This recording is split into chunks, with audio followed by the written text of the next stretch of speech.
We got XRP at 50 cents. Yo, what's up, everybody? Welcome back to my channel. While you're here, smash those likes and hit that follow button. It's a free and great way to support the channel. But the question has been continuously being asked, will XRP make you a millionaire? Is XRP that generational wealth transfer that we've been looking for? Is XRP the next Bitcoin? Well, I'm here to tell you, something's brewing. Something's happening, and I think we should stay locked in and know what you hold, because there are so many laws and so many regulations coming into place. Some of those prophecies, some of those rumors that we didn't think that were true, or some of those rumors that we felt were true, looks like it may be happening.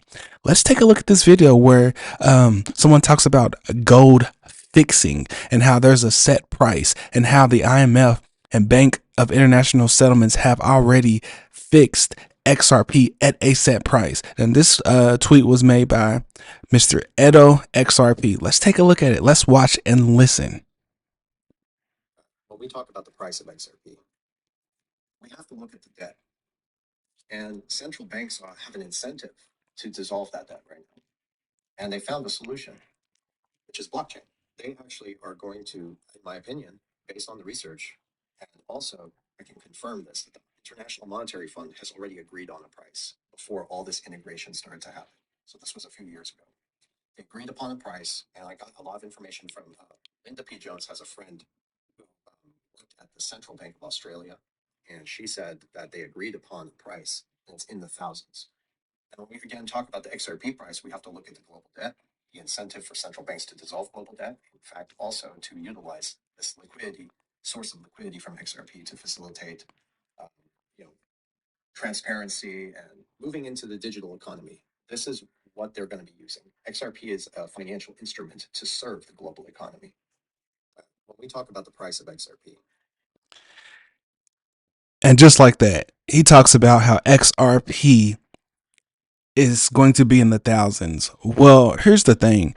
If basic math, if XRP was $10,000 and a bank, let's say MasterCard, let's say Citi, let's say Bank of America, because we all know that those three banks have some sort of connection when it comes to Ripple, RippleNet, and XRP, whether it be total fusing messaging, whether it be Medico, whether it be just a Ripple partner, right? They all have some type of connection. But let's just take, for example, if one of those banks need to make a $2 million transaction and they use XRP right now, that would mean they would need more XRP to make that transaction, and it wouldn't make sense. That would be pegging XRP for 1-to-1 ratio of the US dollar right now, right? If XRP was $1, that wouldn't make sense. Well, if XRP was valued at 10,000, let's just do the covenant 10,000, because that is the covenant number. Do I believe XRP is going to go to 10,000? Not right now, but if it's going to solve a problem by eating up all the money, then who's to say that it can't, right? Bitcoin went from $1 to 70K. Who's to say that that XRP can't go? Do I think it's going to go right now? No, realistically, I believe it can be at a $7 range, realistically, right? But let's just do that $10,000 covenant number. If XRP was at $10,000, the banks would need to utilize at least, let's say, I'm just doing basic math, I'm doing it off the top of my head. The banks would need at least 200 XRP. 200 XRP if XRP was at $10,000. And if XRP was at $100, then the banks would only need 20,000 XRP. So realistically, if XRP was at $100, the banks would really need that amount, right? They would need 20,000 XRP for a $2 million transaction. So, and that's already a set price of what XRP is. That means, drumroll, it could be classified as a stablecoin. This bill right here, the Clarity for Payment Stablecoins Act, allows a stablecoin to be considered a legal tender. Well, if XRP, if the BIS, the IMF has some sort of preset value when it comes to XRP, and they considered it a high value stablecoin, well, then that means the gold fixing price is actually true. What does that mean? This bill right here, the Clarity Act for payment of stablecoins, actually says that a payment, a stablecoin can be considered legal tender, and when something is considered legal tender, you can then back it by some type of treasury bill. You can then back it by some type of asset. An asset that comes to mind is gold and silver, right? Like I've said before in my previous videos, if we call Bitcoin gold 2.0, and if we say XRP is the next Bitcoin, then that means XRP is gold 3.0. But when this bill passes for the payments to make stablecoins legal tender, and then word comes out by the IMF, BIS, or whomever the entity is that says XRP is a stablecoin and they have this at a set price, you can literally back it by anything that you want. You can literally back it by anything that you want. Think about that. All of this stuff is starting to come out. It's not coming out because it's coincidence. It's coming out because it's almost time, right? And to make matters even more, let's check this out. When it goes to the IMF, this is Brad Gronghouse and Ross Licklow of the IMF asking that iconic question. Is the IMF going to hold crypto? Now watch what they say. It's all about it's all about their facial. It's all about their movement. Then he starts, it's just body movement, and the way that they look matters. Let's watch this together. Can you see those? There's 2 votes.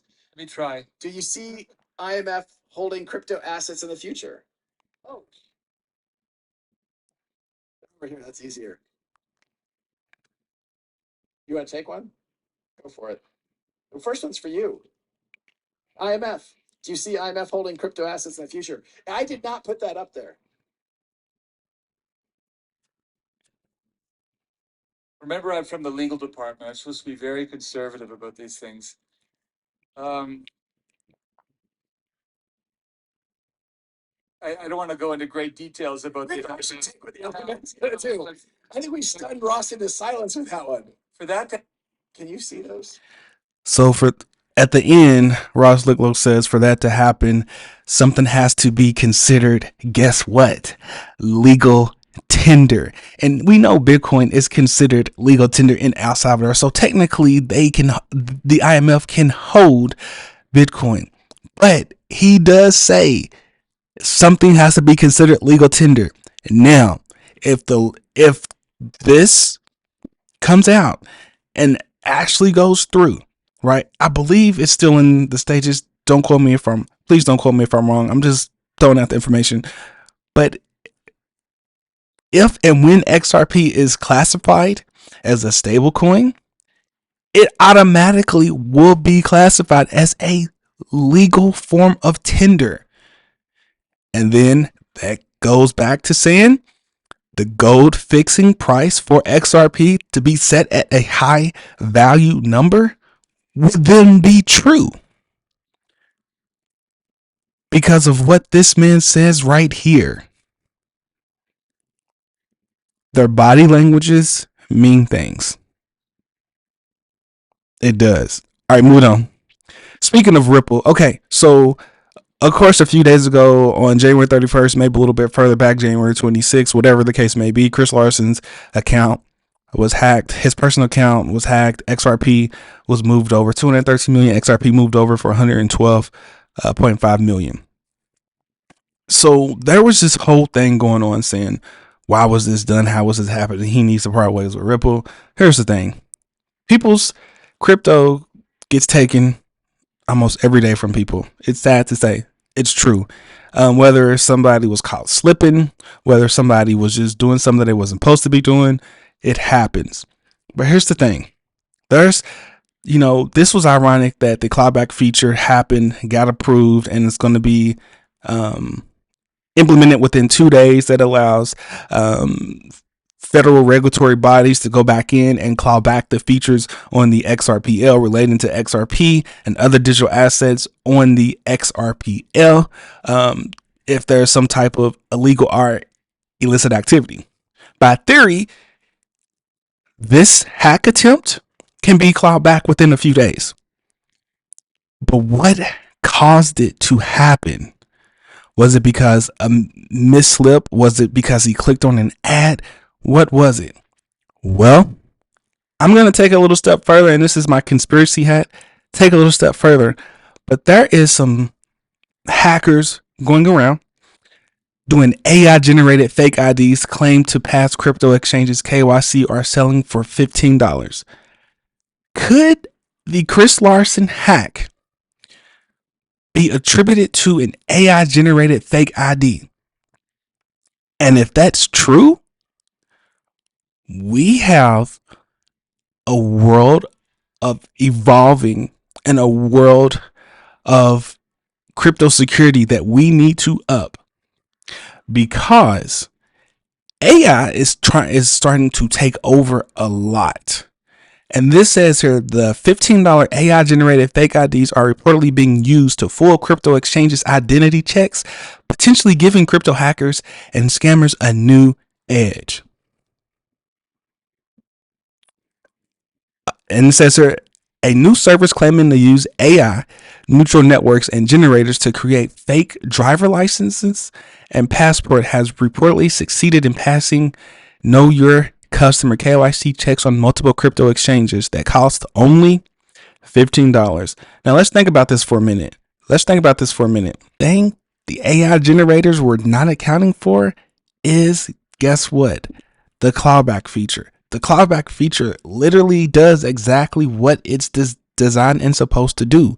Clawback funds. It's right here. For regulatory purposes, some issuers must have the ability to recover issue tokens after they are dispersed or distributed to accounts. For example, if an issuer were to discover that tokens were sent to an account section for illegal activity or any type of illicit activities, i.e.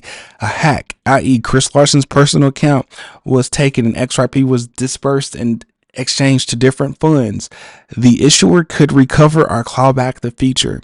That's exactly why this was created.